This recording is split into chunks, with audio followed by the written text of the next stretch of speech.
This is Russ. Yeah, I'm back out on the road again. This is an Anything Goes Monday video, which means we get to talk about whatever I feel like talking about. Doesn't have to be about e-bikes, but sometimes it is. E-bike videos come out on Tuesdays, Thursdays, and Saturdays, just as a reminder. Mondays, Anything Goes videos. Yeah. So today, we're going to talk about health. Health, my health. Well, hopefully your health is good too, but we're going to talk about my health, all right? So what's the big deal about my health this week? Well, it's been 3 months since I seen the endocrinologist, so I went to see the endocrinologist yesterday. So how was the results? Well, what do you think the results are? Good or bad? What do you think? Well, let's put it this way. The endocrinologist says, after seeing all my log, I keep a log of everything I do, everything I eat, what my blood pressure is, what my glucose readings are, etc., on a daily basis. I do it 3 times a day. I check my blood sugars twice a day, when I wake up and then also before dinner. All right? So she looked at it all and she says, you are the poster child for how to beat diabetes in 3 months. Yeah, results are pretty good. Hey, what am I riding today? Just so that you know, let me kind of angle down here. Hey, it's red. Yeah, it's the U-Free Stellar Falcon mid-step model. Hey, you remember I told you guys that I wouldn't be riding this bike until we got the display screen? Well, I'm still waiting for the display screen. I know they shipped it out. They sent me a thing. It came out U.S. Postal Service. I mean, it's just a display screen. How big could this thing be, right? You don't need FedEx or UPS for this thing. So, but hey, U.S. Postal Service is taking their sweet time to get it to me. So I decided I'll take it out anyway. No big deal. So, okay, so anyway, we're just riding around talking about my health anyway. So what's the deal with the results? Well, after she looked at it all, she says, yeah, well, you lost 35 pounds. Yeah, that's true, 35 pounds. Although this morning, I think it was like 34. I told you guys it goes up and down a pound here or there. No big deal. It happens to everybody. Depends on when you take it, that's all. And I had been fasting, of course, before going to see her because I kind of figured they're probably going to take a blood test again. All right, we're going to have to beat this car out. We're going to take a left, put my hand out there, beat them out. So, yeah, so they drew the blood. But before that, she did a finger stick test just to check what the A1C would be so she can make a basic diagnosis. And it came out to be, well, let me remind you what it used to be. It used to be 13.2. Remember that? Yeah, sky high. It came out to be 6.3. 6.3. Now remember, A1C is a measurement of 3 months of effort, right? So 6.3.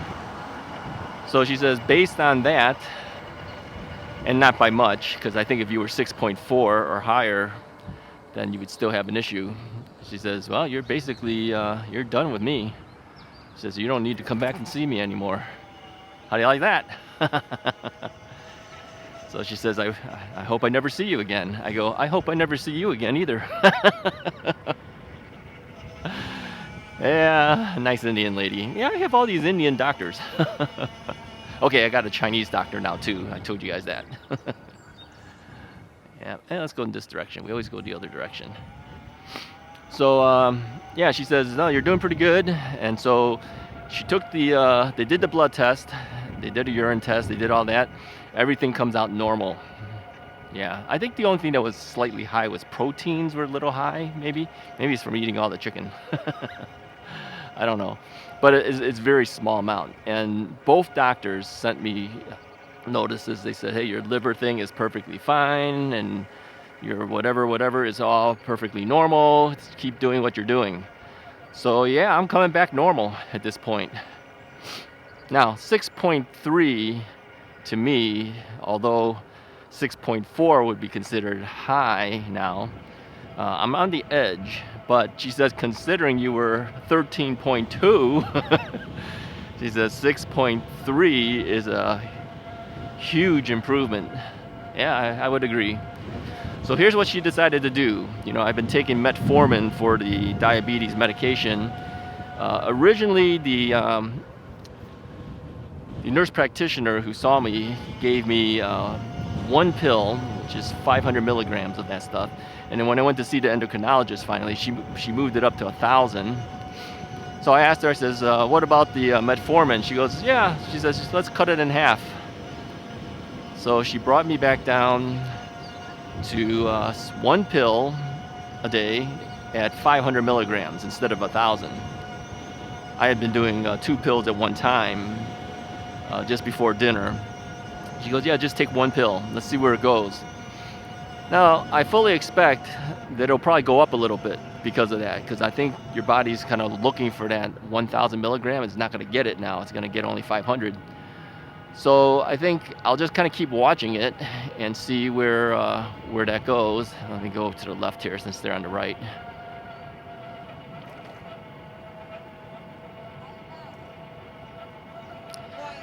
So so I kind of expect it's going to go up a little bit. So I asked her, I says, well, at what point would it be where I have to come back to see you? She goes, if you pass 7.0 on your next test, you're coming back to see me. She says, but I don't think you're going to do it. Now, she did say that, you know, the key that a lot of these diabetes patients have, even, you know, others who have lost weight like I have, she says keeping it off seems to be their biggest issue. The losing of the weight has never been my issue. Whenever I've decided I'm going on a diet, I've always lost the 50 plus pounds. So she says you won't have an issue with the losing it. Keeping it off will probably be your issue. So she says just be real careful of everything you eat, which I have been, maybe except for the Costco hot dogs.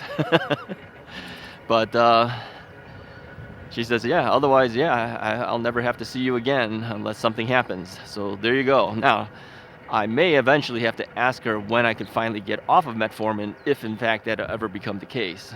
All right. Because my hope is I don't have to do it forever. Some people do have to do it forever. Well, we'll see. All right. I'm waiting for this guy to keep moving. I'm going to turn here.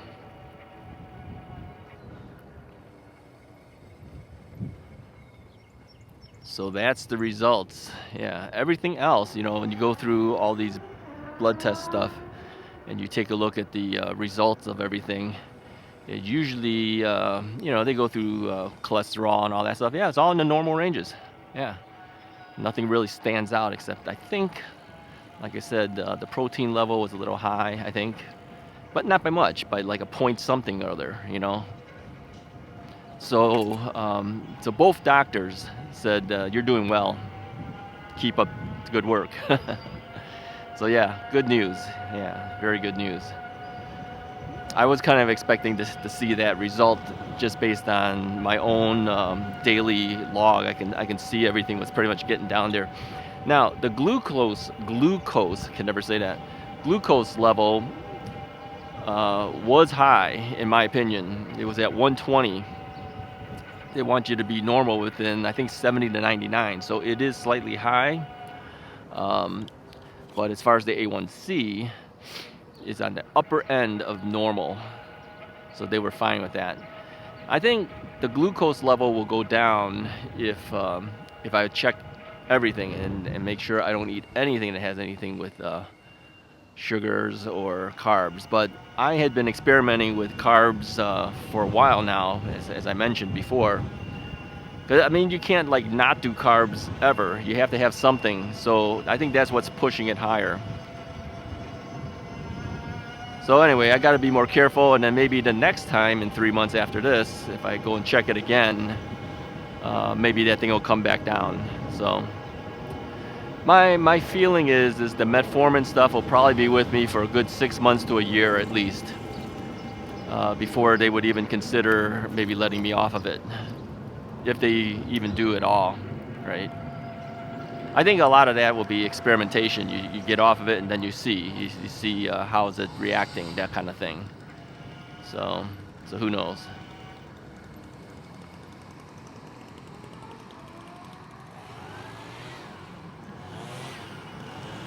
All right. Anyway, I just wanted to do a quickie for you there. Now, let me give you some other updates that are not health related, okay? So what about the bikes?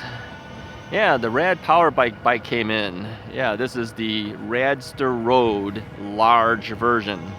They have a regular and a large. The large is supposedly for people 5'7" and to 6'4", 6'5", something like that. The regular is for people under that height. But here's an interesting thing. Mrs. Wright said, "Well, let me try it. I mean, we haven't taken it out yet. I haven't even ridden it yet. But she climbed over it. It's a mid-step type of design, right? Our friend John, he calls it a a trip over design. Yeah, with that extra bar there, looks like you could trip right over that thing. I like that name, by the way. They should put that there, but that doesn't sound good. A trip over design. And so anyway, she got on it and she goes, "Yeah, there's clearance. I can make it through here." And then we moved the saddle and the seat post down, and she could fit it. Yeah. So now I think had we gotten the regular, she might be able to ride it, but I would probably have some difficulty because, as you know, I raised that saddle, the seat post up pretty high, right, for the saddle.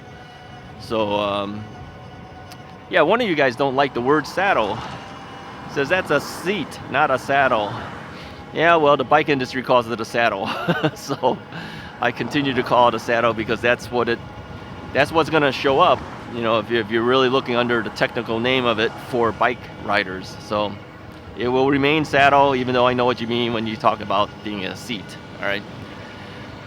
So I told her, I says, you know, my plan with this bike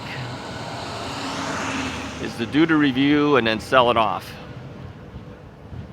She kind of likes that bike. I do too. It looks really nice. I'm gonna let this student driver go first.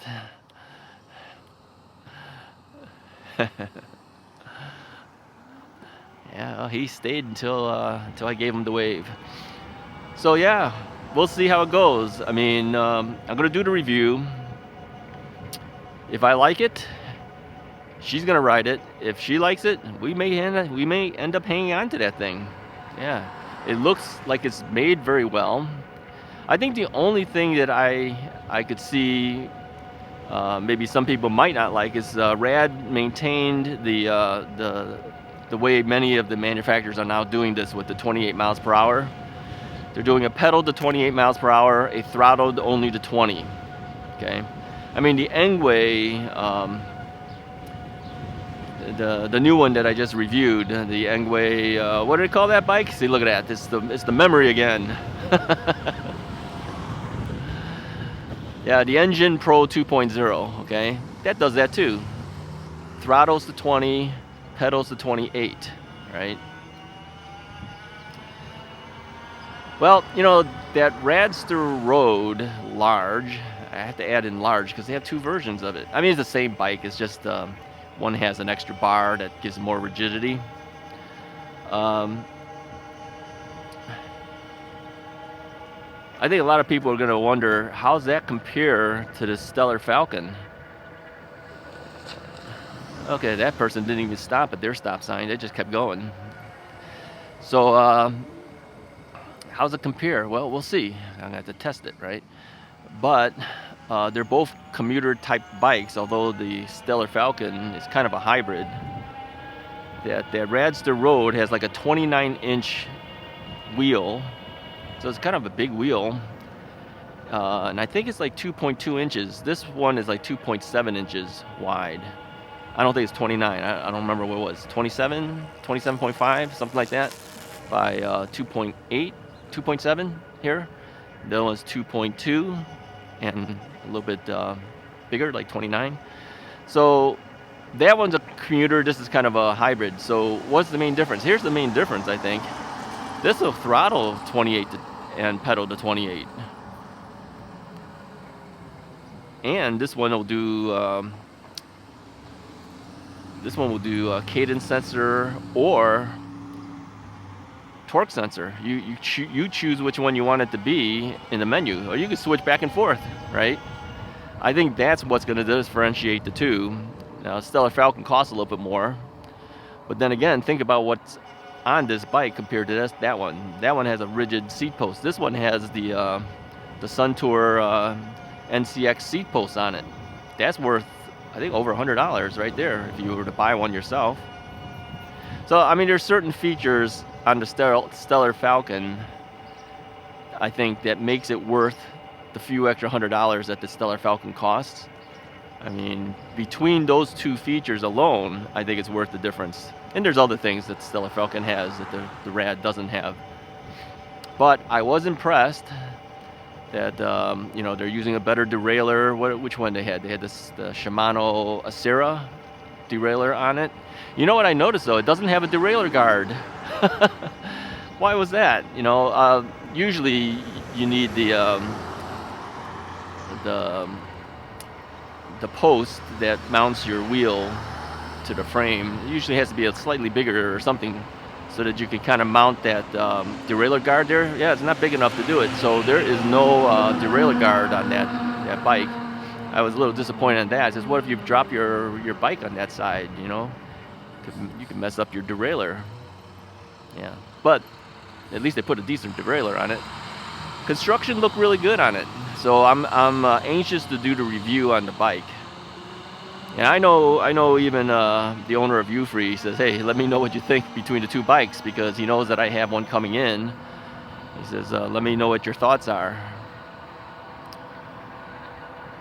Now, I told Mrs. Wright, hey, that thing is a torque sensor. It's not a cadence sensor. She said that she didn't like the U-Free when it was on torque sensor. Let's turn here. And so I said, hey, if you wanna keep this bike and use it, it's going to torque sensor. She says, well, okay, then I may have to learn to like it, right? I think she likes the design. She likes the color. We got the blue one. So if she keeps it, something's got to go. Remember I said that? Something comes in, something's got to go. So which one would go? Well, if she decides she wants to keep that thing, I think we would let go of the Pedigo. Yeah, I mean, she had claimed that as her bike, remember? So we would have to let go of the Pedigo to move that on, because I don't ride it that much. She's only ridden several times, but she kind of likes the fact that it's got mag wheels, and she likes the lightness of the weight. The lightness of the weight of the thing. It is lighter in weight than either of these two bikes we were talking about. So I said, well, it's a heavier bike. The frame is slightly bigger than it's supposedly designed for. She's 5'4". They want 5'7", but I don't think 3 inches makes that much difference, because when she stood over it, and straddled it, she can clear that top tube, and with that saddle all the way down, it's perfectly fine. Almost all the way down, I should say. Very close to all the way down.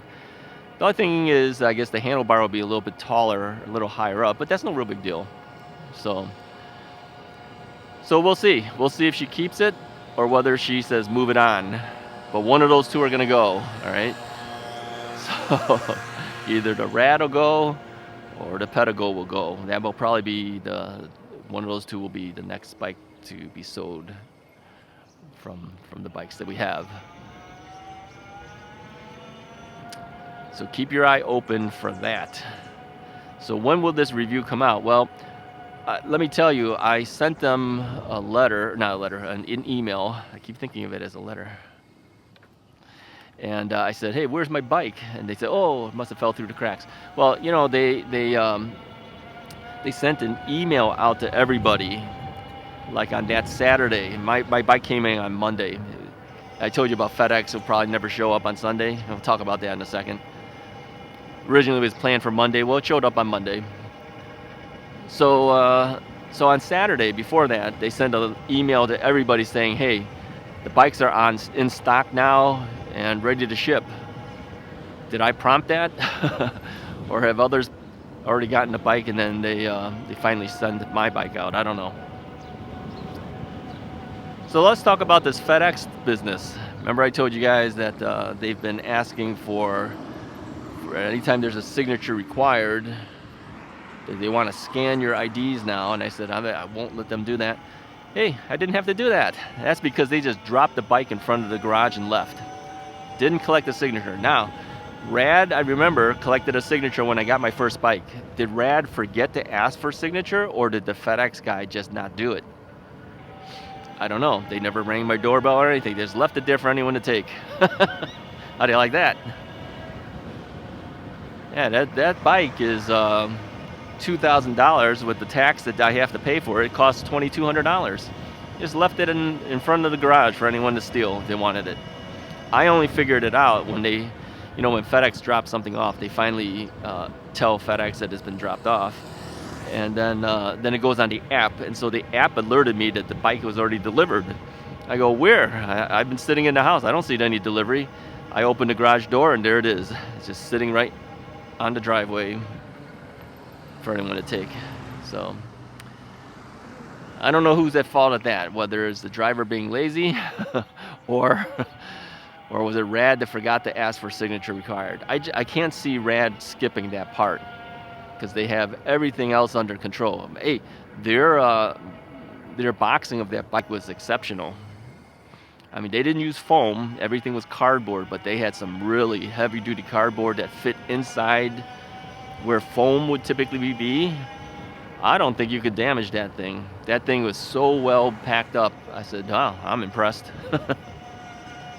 In general, Rad does a pretty decent job. Yeah. But I did note, there's so many disclaimers now, and I think that's because people have sued Rad. There's a thing on the bike that says you got to be 16 years old or over to ride the bike. I mean, it's on the bike. I don't think you can take that off. I think it's part of the bike. I'll have to take a closer look.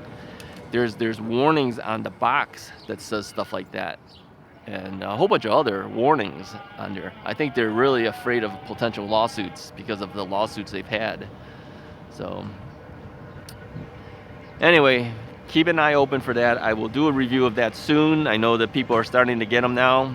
So if you've been looking for that review, it'll be coming up in a week or so.